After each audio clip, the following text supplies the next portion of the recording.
Cross line laser स्तर। Cross line laser स्तर को किपरि सठिक भाव में व्यवहार करा जिवो आसंतु जानिबा।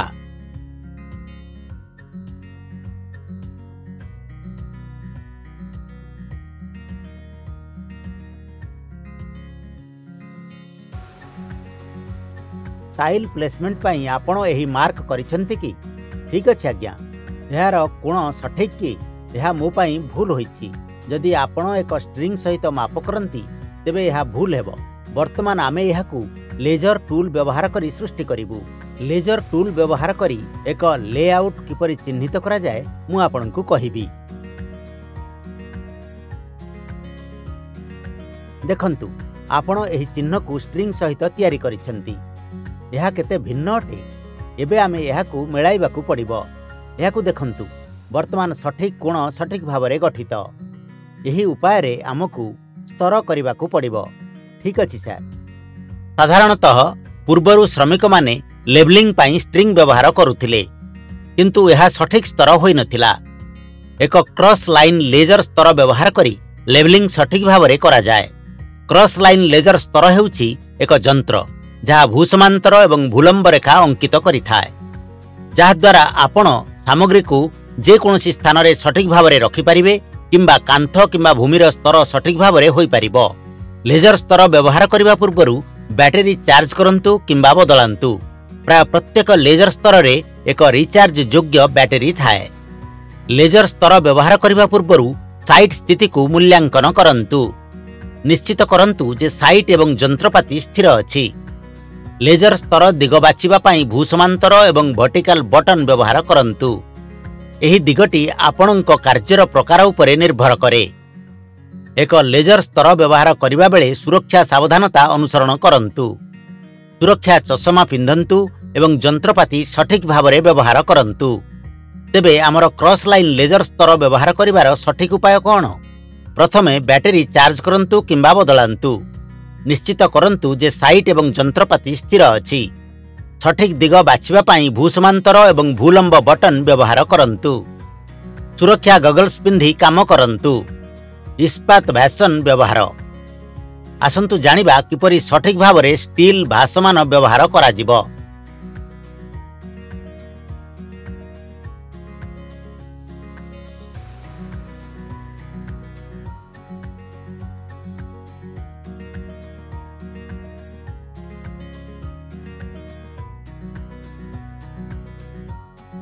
आपण प्लास्टर करूछंती कि यह शेष होछि कि? ठीक अछि आज्ञा, आपण वर्तमान एक स्तर रे मोटार प्रयोग करिसंती। वर्तमान यार समाप्ति पाई आपणकू अतिरिक्त सीमेंट हटाइबा पाई काठ भाषमान बदल रे एल्युमिनियम सीधा धार व्यवहार करबाकू पड़िबो। एथि पाई आपणकू एही परि सीधा लाइन प्रयोग करबाकू पड़िबो एवं याकू घसिबा द्वारा अतिरिक्त सीमेंट बाहर करबाकू पड़िबो। वर्तमान आपण याकू चेष्टा करंतु।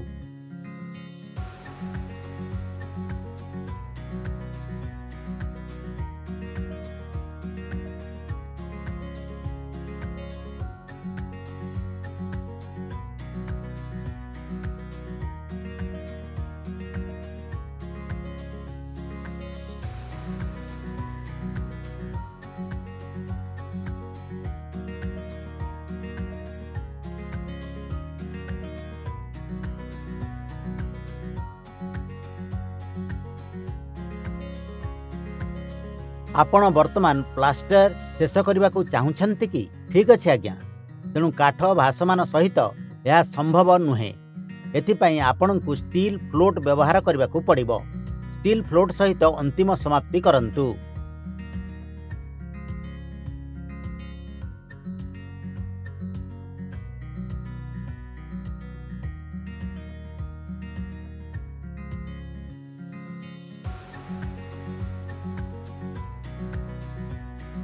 स्टील फ्लोट से स्थान रे कंक्रीट पृष्ठ को सुगम करने पाई व्यवहृत हुए। एथिरे एक स्टील प्लेट थाए जहाँकि एक हैंडल सहित संलग्न होइथाए। एक स्टील फ्लोट व्यवहार करने बेले सुरक्षा व्यवस्था अनुसरण करंतु। सुरक्षा चश्मा, हेलमेट एवं ग्लोव्स व्यवहार करंतु। धूली एवं छोट कंक्रीट खंडरू रक्षा पाइबा पाई एक धूली मास्क मध्य व्यवहार करंतु। स्टील फ्लोट व्यवहार करने पूर्व कंक्रीट सठिक भाव में प्रस्तुत करंतु।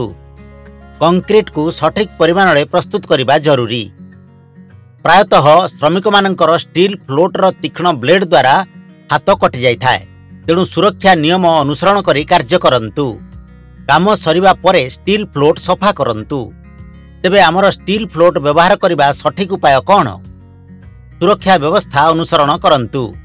प्रथमे कंक्रीट सठिक भाव में प्रस्तुत करंतु। सावधानतार सह काम करंतु, जेपरी आपणकर हाथ कटिब नाही। काम सरिबा परे स्टील फ्लोट सफा करंतु। टाइल लेवलिंग प्लियर रो व्यवहार। सठिक भाव में टाइल लेवलिंग प्लियर किंबा प्लियर किपरि व्यवहार करा जिवो आसंतु जानिबा। टाइल संस्थापन करने को यह आपण को अधिक समय नेबा उचित नुहे। एठारे गोटे टाइल इनस्टॉल होई सारिछि एवं आमे यार स्तर स्थिर करि सारिछु। एबे हमकु टाइल क्लिप व्यवहार करने को पड़िबो। गोटे टाइल क्लिप एठारे रखंतु।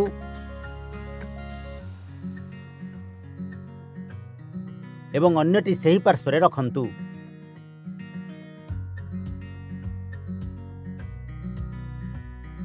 सेही भली आमे एथिरे प्रेशर लगेबू।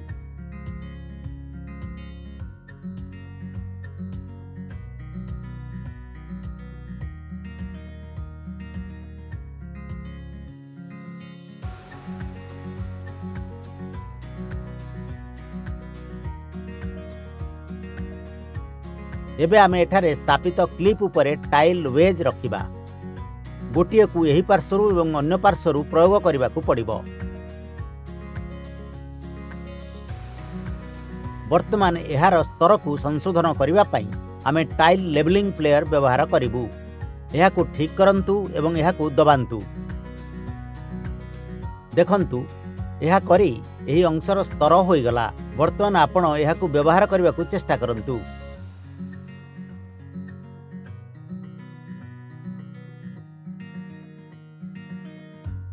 वर्तमान आपणकर टाइल स्तर अटे। सेही भली आपणकु टाइल रे वेज एवं क्लिप संस्थापन करने को पड़िबो।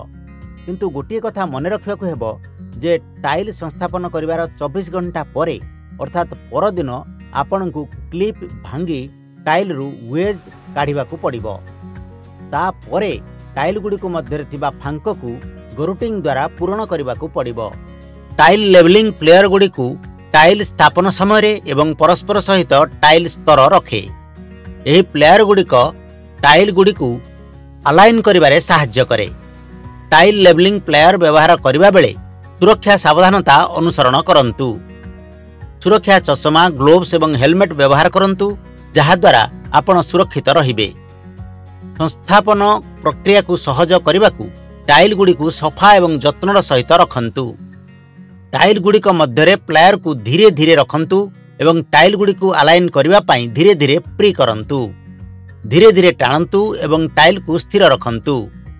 काम सरिबा परे टाइल लेवलिंग प्लेयर गुड़ी को भल भाव में सफा करंतु एवं अन्य टाइल पाई प्रस्तुत करंतु। तेबे आमर टाइल लेवलिंग प्लेयर व्यवहार करिवार सठिक उपाय कौन? सुरक्षा व्यवस्था अनुसरण करंतु। टाइल गुड़ी को सफा एवं जत्नर सहित रखंतु। टाइल गुड़िक मध्य प्लेयर गुड़ी को धीरे धीरे रखंतु। आपणकर काम समाप्त होगा परे टाइल लेवलिंग प्लेयर को सफा करंतु। आसंतु किसी प्रश्नर उत्तर देई आमर प्रशिक्षण परीक्षा करिबा।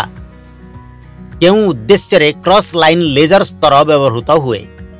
क. सामग्री को सठिक दिगरे सेट करिबा। ख. भूसमांतर रेखा तैयारी करिबा को लेजर शो। ग. देखिबा को।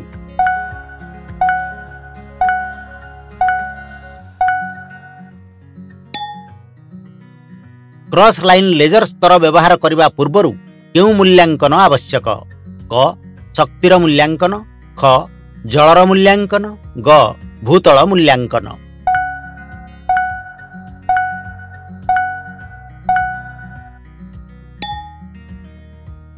टाइल लेवलिंग प्लेयर गुड़िक कौन पाई व्यवहृत हुए?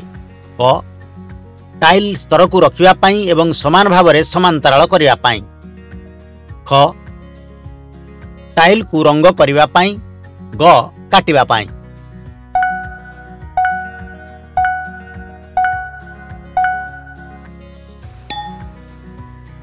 इस्पात फ्लोट व्यवहार करिबा बेले केउ सुरक्षा व्यवस्था ग्रहण करा जिवो? क, ह, ख, ना।